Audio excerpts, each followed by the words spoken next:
Max Payne was a huge hit back in 2001, which is a big surprise considering it had to contend with games like Halo Combat Evolved and Return to Castle Wolfenstein.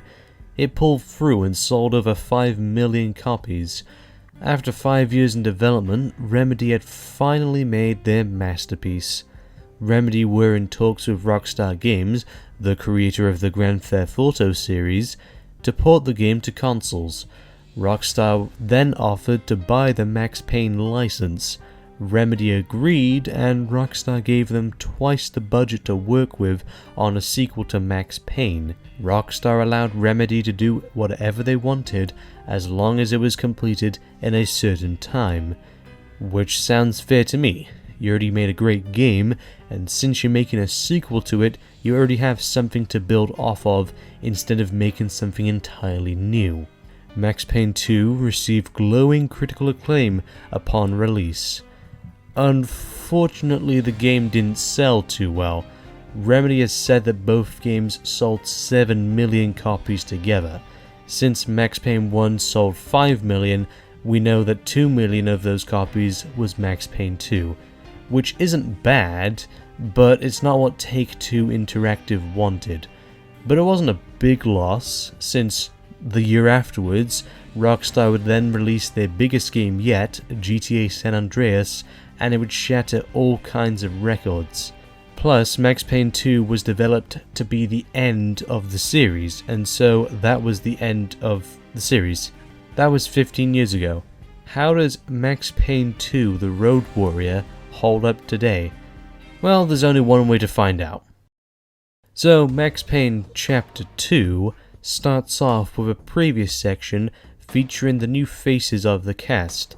I think this is good as 1. It's optional, 2. It allows you to get familiar with the new actors and faces, and 3. It allows those who didn't play the first game to get a rundown of the basic story. Max then wakes up in a hospital and grabs his jacket. Max stumbles around for a bit, having strange auditory and visual hallucinations of Mona Sachs from the first game. He tries to look for hospital staff and eventually finds a dead guy with a gun. Masked men with guns are also in the hospital after him, so he has to get the fuck out of there. Right away, I like this little detail right here. By this room, you can see crayon drawings of Max's life in the first game and what led to him being the man he is today. You may also notice that the wallpapers in the room are the same from Max's daughter's room. We also get to see the Andress Unknown TV show from the previous game.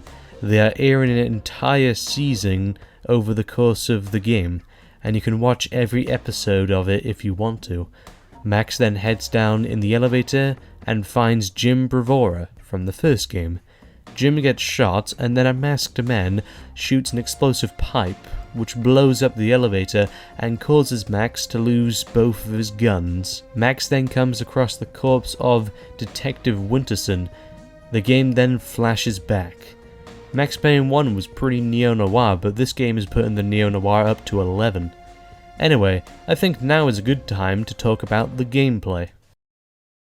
Max Payne's gameplay was awesome, but there were faults, like the bullshit adaptive difficulty, enemies hiding behind corners where you couldn't predict, Max having weird bullet dodging abilities, and much else. Max Payne 2 addresses most of the criticisms from the first game. The adaptive difficulty is now gone, making the game have a set difficulty instead. I'll get into that later. There are no more random enemies hiding behind doors or popping out from areas you can't predict they're going to attack you from. Max can still roll around, and it's still useful, but Max can now take damage whilst performing the animation. They also have altered melee and grenades. In the first game, you had to select a melee weapon or a grenade separately, and thus it made the game slower at times. In Max Payne 2, you can throw grenades and melee whilst holding guns. It makes the game much faster as well. Max Payne 2 also allows you to stay on the ground after a shoot dodge, as long as you can keep firing your gun. This is something I didn't like about the original Max Payne, because Max would just get up right after hitting the ground and then get shot to death, whereas here you can take care of enemies you previously missed in the shoot dodge. However, once you stop shooting or once you run out of ammo, then Max will immediately get back up, making sure you aren't staying still for too long and making sure the gameplay is still as mobile as possible.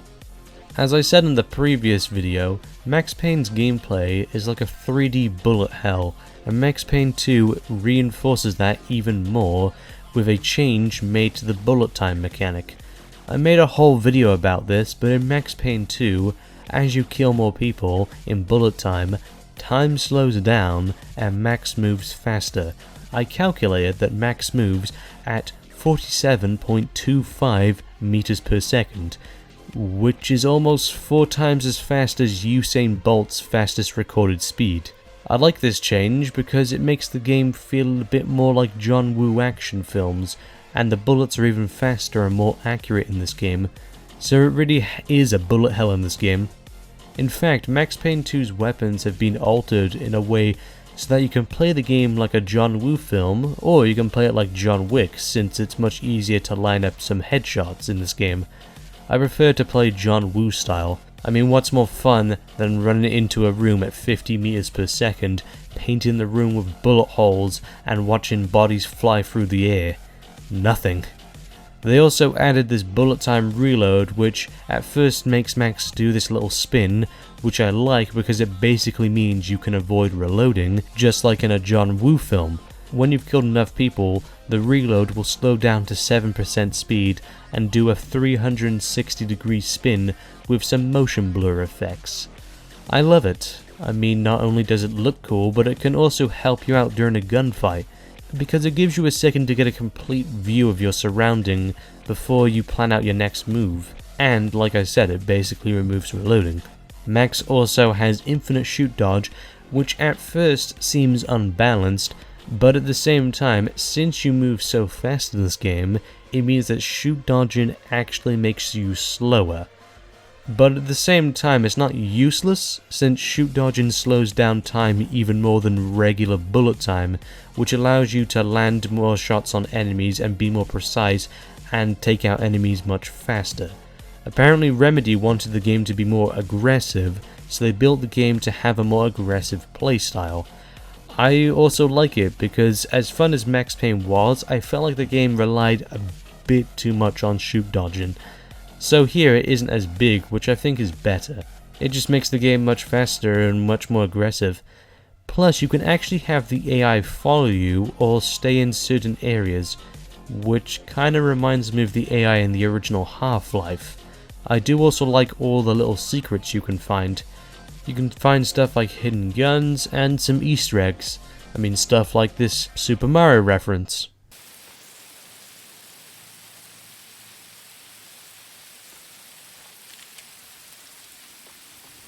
That's odd.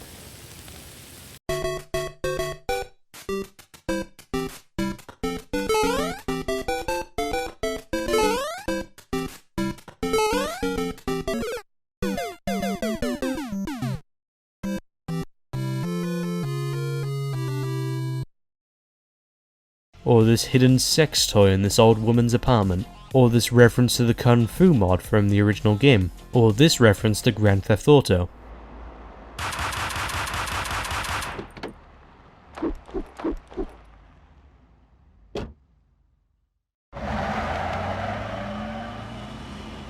Or this room in memory of one of the developers who died on the game. I mean, if you look, he was very young, just 20 years old. Rest in peace, my dude. You helped make an amazing game. So Max Payne 2 improved upon the original in every way, but at the same time, I feel like the Fall of Max Payne is much easier than the first game. Now, that's not to say it isn't challenging, but because of Max's increased abilities, it basically makes him a superhuman. And Max does feel overpowered sometimes. But other than that, I can't really name any issues I have with Max Payne 2's gameplay. It's fast, it's brutal, and it's a blast. I'm sure I could go through each level individually and talk about things I like or dislike, but I don't really feel like doing that. Some people seem to prefer Max Payne 1's gameplay over Max Payne 2's, which I heavily disagree with, but I can understand. Sometimes Max Payne 2 goes a bit too over the top in the action department, and it starts to feel like a completely different game sometimes. But I'd say it overall feels like a massive improvement over the first game, and still consistent. The level design is good too. It allows multiple paths for the player to ambush. The physics engine is here as well. This game released a year before Half-Life 2 and yet it was still doing physics. Objects in the environment can be shot away, which makes the game even less of a cover-based shooter because cover isn't always permanent in this game. Plus the ragdolls are awesome and enemies get blown back when you shoot them in the chest with a shotgun or a pistol. And even get flown into the fucking ceiling because of how powerful your guns are. It's awesome. Overall, Max Payne 2 took a pretty solid formula and improved upon it in a massive way. This is some of the best gameplay I've ever experienced in a third-person shooter, and just video games in general. Also, anything that isn't gameplay in this game can be skipped. So if you don't care about the story, then you can just get back to blowing shit up. Honestly, the gameplay alone is why Max Payne 2 is my favorite video game of all time. That would have been more than enough to make this game a masterpiece, but oh no, they didn't stop there. Remedy went even further and created one of the best stories in video game history. What makes Max Payne 2's story so fucking good, you might ask? Well, first we have to do a little recap of the story. Then we can get into the juicy stuff. So the game takes place in 2003, 2 years after Max Payne 1. Not much has happened in that time. Max is still the same as he was at the end of the game, except that he's left the DEA and is now a detective at the New York Police Department. Max gets a report of gunfire from a warehouse owned by Vladimir Lem. Max then enters the building and meets the TV show Dick Justice. Dick Justice was the original name for Max Payne during the development of the first game.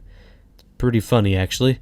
Anyway, he finds this one guy who claims to be working for the Squeaky Cleaning Company, and that the gunshots are from the gun workshop upstairs. Why would a cleaning company have a gun workshop? What I like is that you can try and follow him, but he will end up trying to shoot you in the back, or you can just shoot him in the head right away. Max then continues through the warehouse, and you can actually see references to the Ragnarok nightclub from the first game. Max then finds a phone with a voicemail from someone named Annie Finn, who builds guns, and then she appears in the next room. She mentions how she works for Vladimir before then getting shot. Max then fights some more cleaners and then comes into contact with Mona Sachs in a similar way to how they met at the end of the previous game. Mona, looking good. Max, we gotta stop meeting like this. Mona? Max, we gotta stop meeting like this. Max then fights his way out and we get introduced to Detective Winterson, who is this corpse we see later. This opening is fucking brilliant for a few reasons. 1. It introduces the enemies to the player and who they're fighting against, and also hinting at who's behind all this. 2. It reconnects plot threads from the previous game by having characters enter the way they left. And 3. It introduces Winterson, who we all know is going to die as established by the previous scene, but how she's going to die and the circumstances that are going to lead to it keep you intrigued. An opening scene should establish 5 questions of who, what, when, where, and most importantly, why. We have 4 characters established: Bravura, Max, Mona, and Winterson. These are the characters we're supposed to be rooting for, or at least in the beginning we should be. We know this game takes place 2 years after the first game. What's been happening is a bunch of crooks have been masquerading as cleaners and is cleaning out the warehouse under the boss's orders. And finally, why? Well, originally Max was on this case just because he's a detective, but now that Mona is getting involved, he has to find out what's really going on, and he has to talk to her. Now, I'm not saying a good opening scene can be achieved just by ticking a few boxes, but what I'm saying is that the game has established these 5 crucial pieces of information in an interesting way with a lot of mystery and suspense.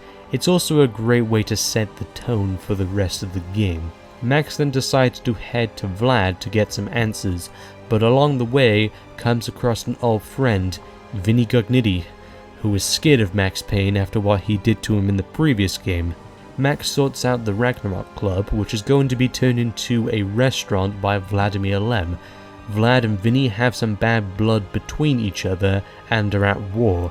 Max fights off Vinny's mob, but Vinny escapes into the night. Vlad reveals that Vinny is wiping out any competitors on the black market gun trade. The dialogue here is pretty good too. Both characters have good chemistry and the voice actors do an excellent job with what they're given. Plus, it's great that we are revisiting locations from the previous game, because not only do we get to check up on previous characters and see how they're doing, we get to see how New York itself has changed since the first game.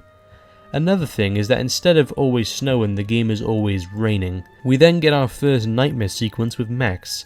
The nightmare sequences in the game are fantastic. I like this one in particular. I was hiding in a cheap motel. One night, I woke to a knock at my door.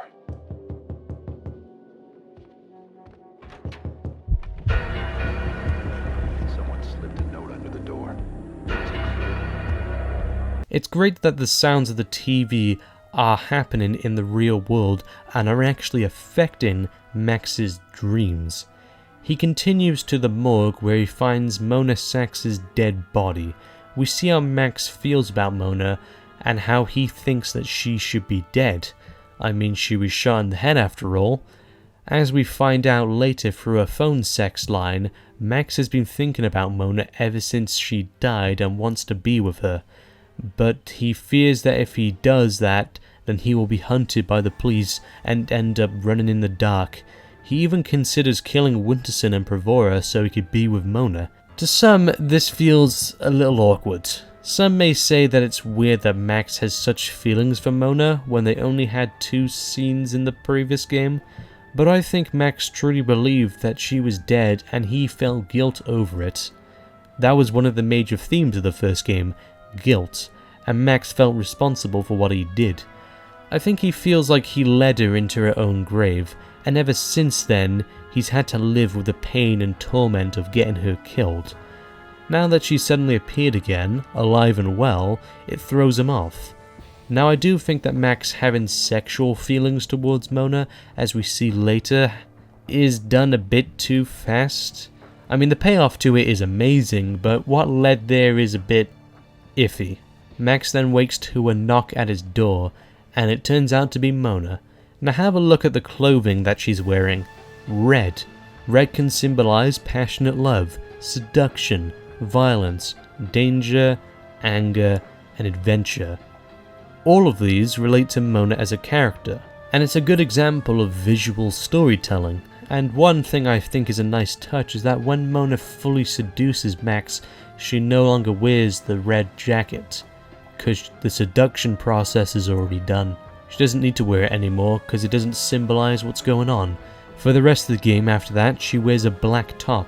Black is associated with power, elegance, formality, death, evil, and mystery, which relates to how Mona behaves throughout the rest of the game. Max wears white and black. White is usually associated with good, whilst black is usually associated with darkness and evil. The fact that Max wears both is supposed to symbolize he isn't really good or evil. He says himself he doesn't know if what he's doing is right or wrong. Everything is subjective, from choices to answers to good and evil. Maybe I'm looking a bit too deep, but I find it interesting that even if this wasn't intentional by the developers and Sam Lake, it fits perfectly with the game's narrative. Max's home then gets shot up and he fights his way out as Mona escapes. Max then heads to the 90s funhouse based on the TV show Address Unknown. You visit this location 3 times throughout the game. The first time you visit there are no enemies. I do like how it's made to look like a noir graphic novel, just like the actual game, and how it actually makes comparisons to the main plot of the game. I also do like the self-awareness of the level. It talks about how a funhouse is a linear sequence of scares, and you don't really have any choice in how it will play out. Max Payne is a linear game where you have no choice on how the story will play out, and how every linear game ever made is pretty much just a straight line. Max then catches up to Mona and titties! They actually did model and texture Mona's boobs and nipples in this game. Trust me, I've looked. As Max says, You've switched tactics. because that's what Mona is essentially trying to do. Sexually seduce Max, make him succumb to his sexual desires for her. Mona reveals that people are after both her and Max, so they try to look for one of the inner circle members. When they find him, he's already dead. Max then gets the fuck out of there, but he and Mona get caught. Mona is taken into custody, and Max is set to a desk job. Max has suspicions that Winterson may be leaking information. This is the beginning of the conflict between Max and Winterson. Also, I love the NPCs of the police station. They all have their own unique personalities. Hey, nice going, Payne. Good job. If it was still summer, you'd be a dead man right about now. You better stop praying we won't get an Indian summer, Payne. Hey, we were watching that. Asshole. Valentine has gone to Hey, a rendezvous we're with watching Mistress. that. And then there's this iconic scene. I want to report a crime. You've come to the right place. Okay, so my boyfriend, the loser jerk, sits on his ass all day and keeps playing these stupid video games. You know, stupid Dick Justice and stuff. Doesn't go to work, gives me no thought. Unfortunately, being a jerk is not a crime. No, I wasn't finished. I'm getting to it. So I got real sick of it and threw the television out of the window. It was mine. I can do whatever I want with it, right? As long as no one got hurt.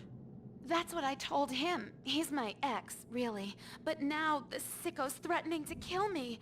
That's a crime, right? He's been playing those video games an awful lot. Makes him a very good shooter. Holding that controller's like holding a gun, they say in the news. You gotta help me. I fear for my life. Okay, miss. Sit down for a moment and we'll take your name and address and see what we can do about it. Okay.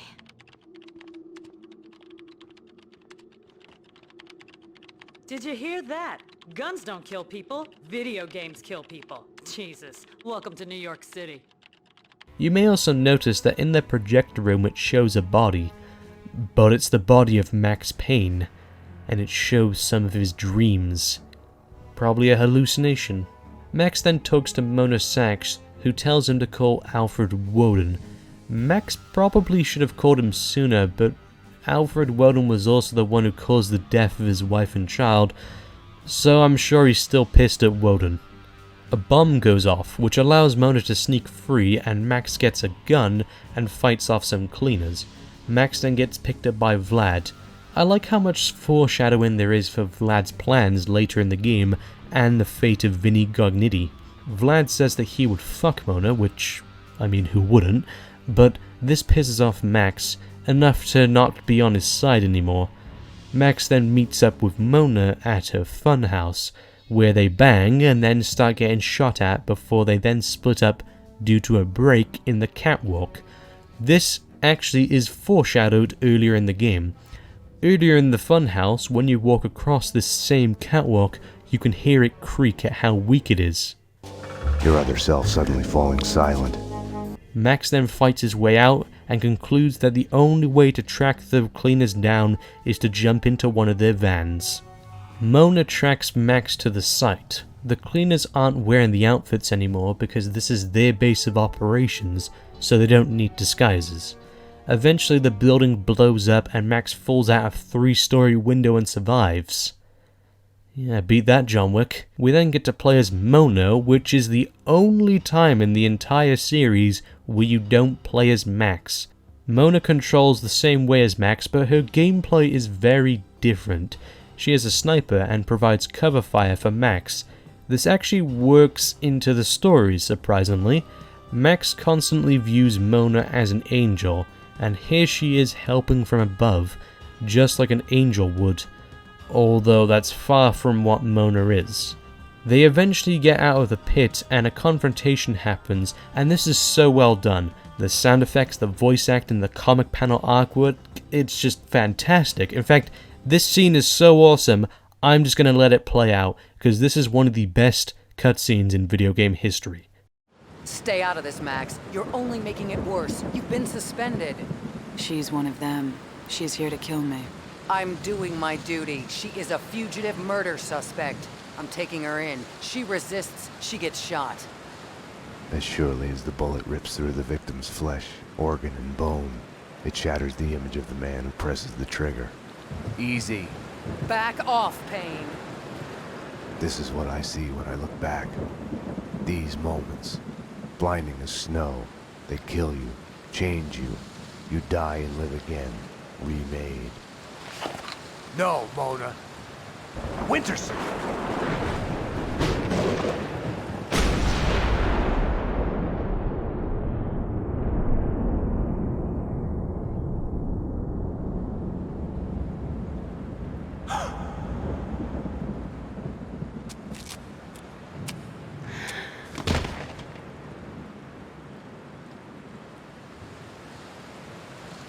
Gunfire! This way, fast! Go! Go, run! Mona! Over here! Hold it!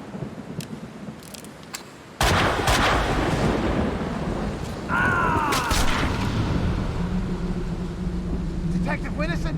Officer down! He went over the edge! The genius of the hole. No matter how long you spend climbing out, you can still fall back down in an instant. Max falls off a 30-foot cliff and once again survives.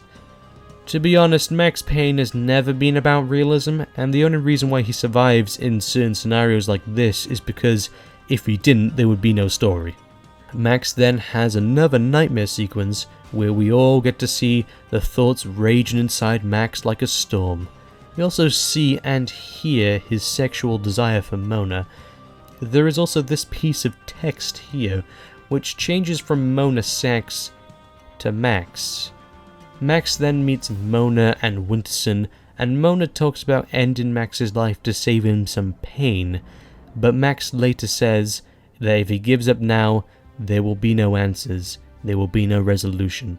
I do like how even though Max Payne is clearly a depressed character, they rarely ever bring up the topic of suicide in the first two games, because that's usually the generic feature of having a depressed character in a story, is that they are very suicidal. Max fights his way out the hospital and goes to Vlad's restaurant and kills every motherfucker inside and tries to find Vlad.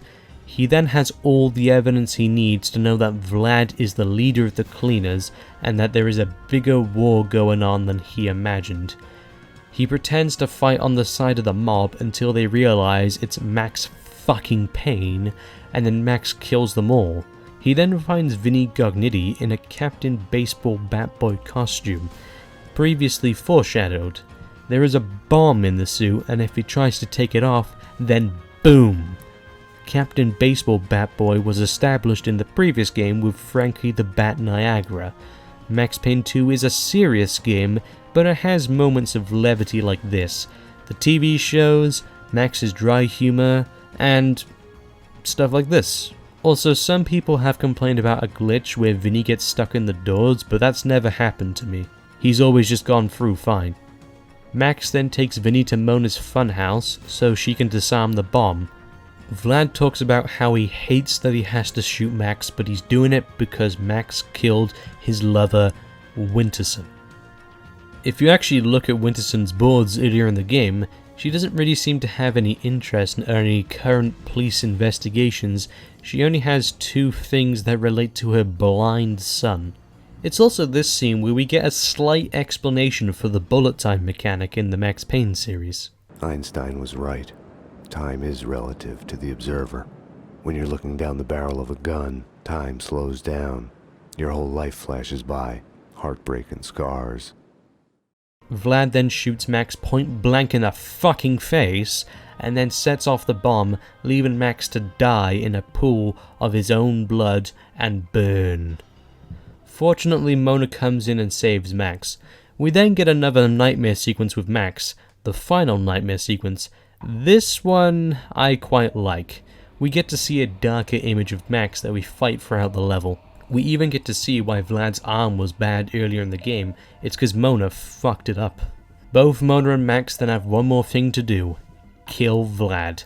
So they go to his manor and brutally murder everyone inside before then finding out that Mona was working for Alfred Woden all along, before then getting shot, and then Alfred comes out to try and stop Vlad, but ends up getting shot too. Now Max is gonna fucking murder Vlad.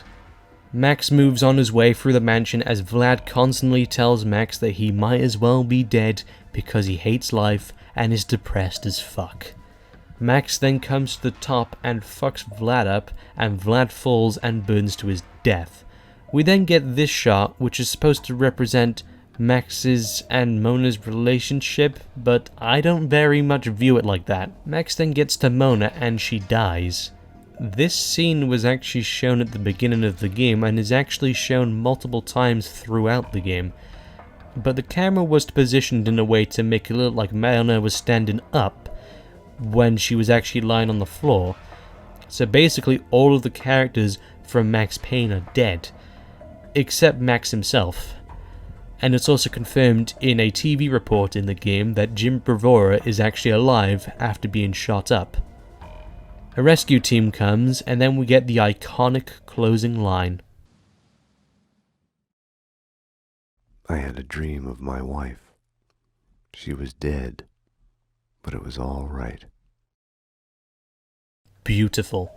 Now there is an alternate ending. If you play the game on the hardest difficulty, Dead on Arrival difficulty, then Mona survives at the end. It doesn't change the rest of the story, it's just the last cutscene it changes. Now this cutscene is actually pretty neat, and it's a nice reward for having beaten the game, and I used to actually prefer it over the original ending, but I don't anymore, and here's why. This is an idea that has recently popped into my head whilst playing this game for the 10th billionth time. It's Mona, and what she is supposed to represent. Throughout the game, Mona tries to seduce Max and make him succumb to his sexual desires, but the more time he spends with Mona, the more corrupted and fragile he is, his mental state decays. This all sounds very much like the succubus from folklore. If you don't know what a succubus is, it's basically a demon that appears in female form and feeds off the sexual desires of men, and continued intercourse or interaction with the succubus will result in the person getting weaker and more mentally unstable. I think Mona is supposed to be a representation of the succubus. Now I'm not saying she's literally a demon, but she's a succubus in that she embodies the traits and behaviors that a succubus would have. In the regular ending, Mona dying is actually kind of a good thing, because even though Max would probably be happier with her, it would only result in his downfall, the fall of Max Payne. Even if he wanted to spend his whole life with this woman, even if he really did love her, he couldn't be with her. Because sometimes, the only way to deal with the past and say goodbye to someone is to just let them go. The alternate ending shows that Max will continue his life with Mona, but he's only going to make things worse because of that. She's still a fugitive, she's still a criminal. It's only going to cause complications. Sometimes in life you have to make the best choice, not necessarily the choice you want to make. Max has moved on from his wife, his child, and Mona. He says himself that in her death, he finds himself reborn. And in the end, Max didn't truly love Mona. Max Payne 2 marketed itself as a film noir love story, which actually for a love story it does show some restraint. But I don't think this is a story about love. I see it as a story about lust, about desperation. He didn't want Mona because he truly loved her. He wanted her because she satisfied him. Because of her, Max wasn't alone anymore, and his sexual desires could be met. He didn't want Mona because he loved her, he wanted her because she could administer the goods. By letting go of Mona at the end, he realizes how selfish he was, and he can't be like this. And that was truly the end of Max Payne's story. Another one of the many things that makes Max Payne 2's story so good is all the supporting characters. They all serve a purpose, they all have distinct personalities from one each other, and they're all likable, good or evil. And as the Actman once said, nothing says good storytelling like a wide range of emotions that you feel while experiencing it. I feel quite a lot of emotions when playing Max Payne 2. It's an emotional roller coaster. There are moments that make me sad, make me angry, make me suspicious, make me lonely, make me badass, and make me feel lost. And all this makes the story something more than just an experience. It's something quite special about art. It can move you and make you think and feel in different ways than usual. It allows you to experience a world through a different point of view or views. And art is always up to interpretation. There are many ideas explored in Max Payne 2 that resonate quite strong with me personally, like the whole Max and Mona thing. Others may just see it as a cliche love story and being boring and underdeveloped.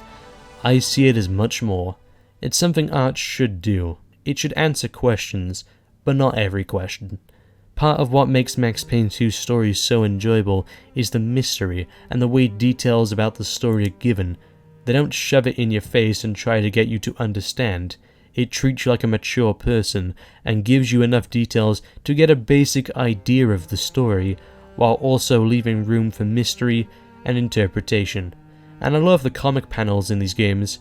They keep the story moving at a good pace, and it forces the writer Sam Lake to make sure whatever story he puts into these cutscenes is meaningful and follows the rule of Chekhov's gun. I've seen many interviews with Sam Lake and how he writes stories, and he just gets it. He just knows how to make something tick. There's also art that can teach you life lessons or make you realize the truth about certain things. One life lesson I learnt from Max Payne 2 is that despite what everyone else may say, and despite what Max says, love doesn't actually hurt. But if that's the case, why does Max Payne experience so much pain in the game because of love? Well, I think Liam Neeson gave a good quote on this once. Quote, "Everyone says love hurts, but that is not true. Loneliness hurts, rejection hurts, losing someone hurts, envy hurts.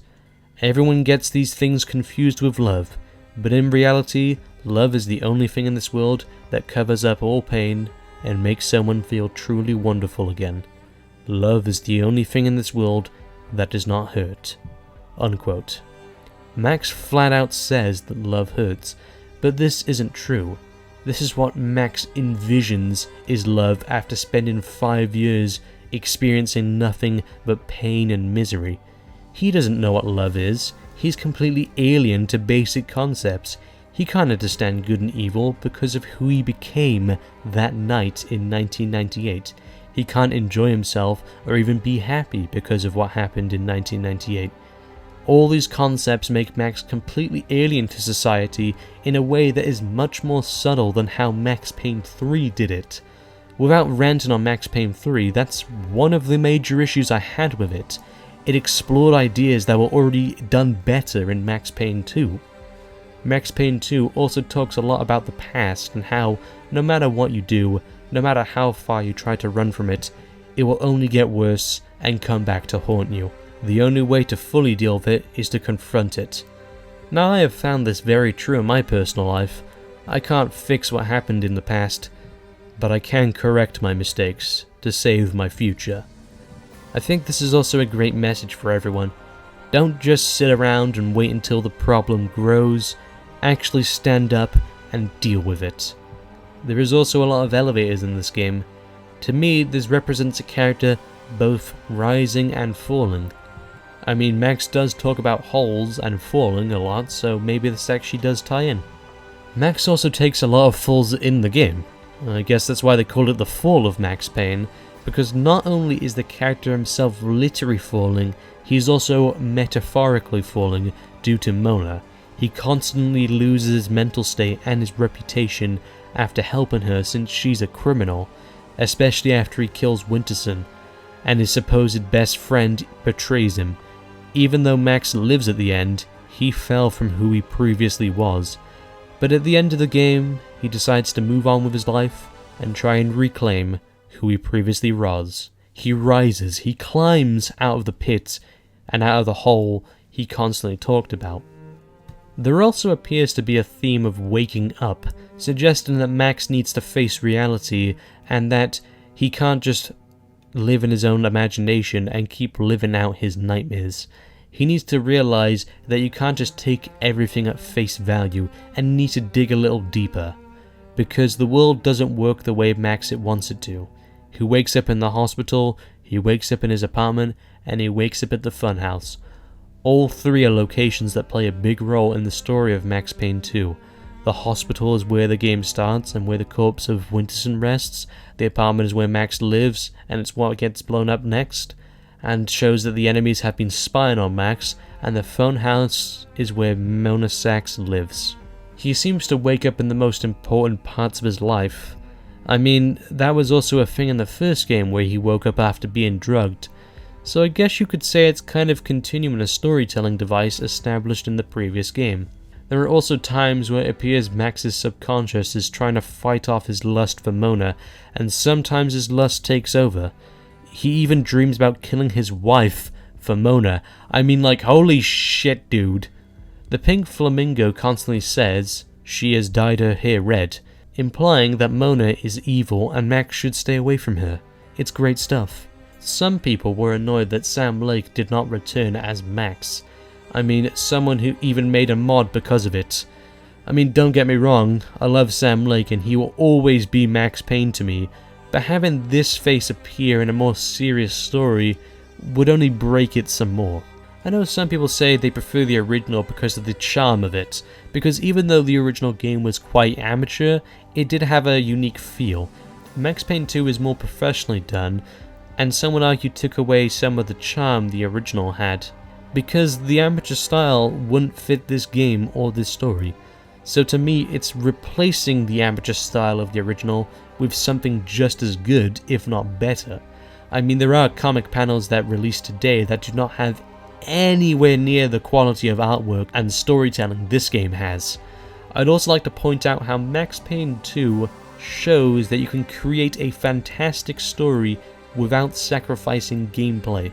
Around 80% of the game is gameplay. Games nowadays seem to think that the only way to tell a story is to shove unskippable cutscenes down your throat and basically make the game an interactive movie. Max Payne 2 shows otherwise. There is also the song Late Goodbye by Poets of the Fall. And we keep driving into the night. It's a late goodbye, such a late goodbye. This was the band's first song, and they would later take part in Alan Wake. Ever since I played Max Payne 2 for the first time, I've been a fan of this band, and I love their songs. What I do like is how the lyrics of the song actually relate to the story of the game, but it can also just be listened to as a regular song. Plus, other characters in the game sing the same song. Night, it's a late goodbye. Hey, hey! And we keep driving into the night. It's a late goodbye. Such a late goodbye.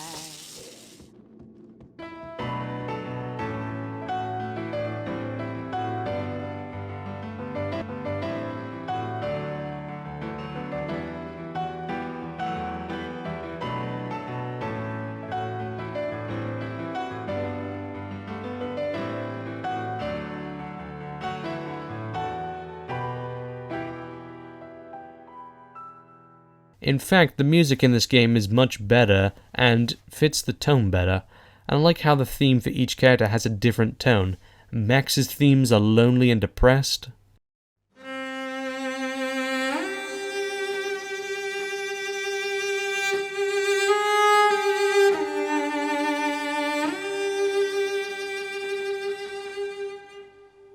Mona's themes are mysterious.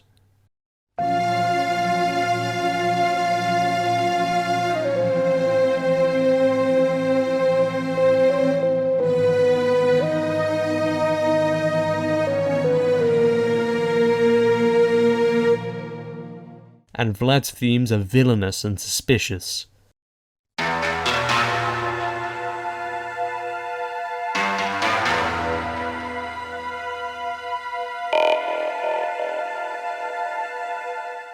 Overall, Max Payne 2's story is brilliant, and it is brilliantly told. Making a complex story and trying to tell it a complex way can be very risky, but when pulled off as good as this game, then whoa-wee, you got yourself one damn good story. There is maybe a bit too much going on with the plot in this game, and it is much harder to follow than the first game, but Sam Lake, I fucking love ya, and well done on pulling this off. Max Payne 2's story also feels consistent, unlike the previous game where the tone got skewed a bit towards the end and kinda sucked. Max Payne 2 is consistent throughout and is nothing but hits. The dialogue in this game is also amazing, and here are some of my favourite quotes. With no way to deal with the past, I kept my eyes on the road, off the rearview mirror and the roadkill behind me. I chased lesser mysteries, other people's crimes. Home, sweet home. Something in the night felt like a door had been opened, an echo of the past, an old monster snapping its eyes open in the depths of my brain. When you're waking up, the world is a blur. What was clear in a dream suddenly makes no sense. No surreal rescues, no easy, magic way out.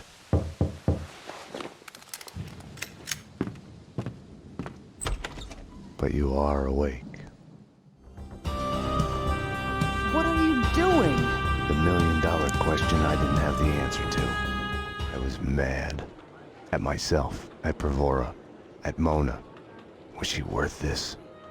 The Things That I Want by Max Payne. The smoke, a whiskey, for the sun to shine. I want to sleep to forget, to change the past. My wife and baby girl back. Unlimited ammo and a license to kill. Right then, more than anything, I wanted her. The past is a puzzle, like a broken mirror. As you piece it together and you cut yourself, your image keeps shifting, and you change with it. It could destroy you, drive you mad. It could set you free. Max Payne 2 also made some better changes in the options menu. You can now choose which chapter you want to play. You can now select what type of crosshair you want, or if you even want a crosshair at all, and it also included Dead Man Walking, a horde mode, which I will admit is very simplistic, but it is a lot of fun. It's something I wanted in the first game. I love the single player campaign of Max Payne, but sometimes I just wanted to load up the game and start shooting shit immediately. In Max Payne 2, I can do that. I used to brag to my friends about surviving for an hour on some of these levels. Both Max Payne and Max Payne 2 hold up extremely well for games released over 15 years ago. Literally the only thing about these games that has aged is the graphics. The story, the writing, the gameplay, the music, the cutscenes, the characters, they all hold up. I mean, it isn't fair to take a game from 2003 and compare it to the standards of a 2018 game, but you can tell a game's great when you can play it like 15 years later and it's still fucking awesome. In conclusion, Max Payne 2 is a wonderful game with some of the best damn gameplay and some of the best damn storytelling I have ever experienced. It's a story full of deep meanings and life lessons. This is my favorite video game of all time. It may not be perfect, but it is damn close. It has aged so well, and I don't think any other game I ever play will beat Max Payne 2, at least in my opinion. I love this game so fucking much. It wasn't a revolutionary game like the original, but it did evolve what was already damn close to perfection. We keep driving into the night. It's a late goodbye, such a late goodbye. We keep driving into the night. It's a late goodbye, such a late goodbye.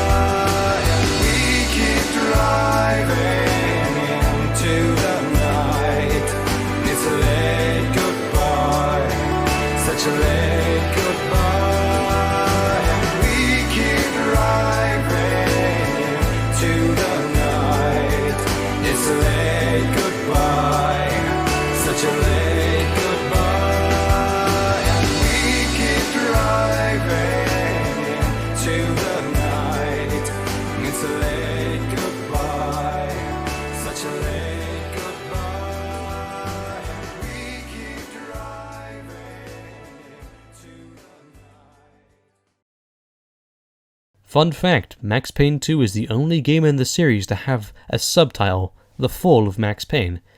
This is because originally Max Payne 2 was going to be named The Fall of Max Payne, until Rockstar stepped in and was like, nope, we want to make it very clear that this is a sequel. So they used it for the subtitle.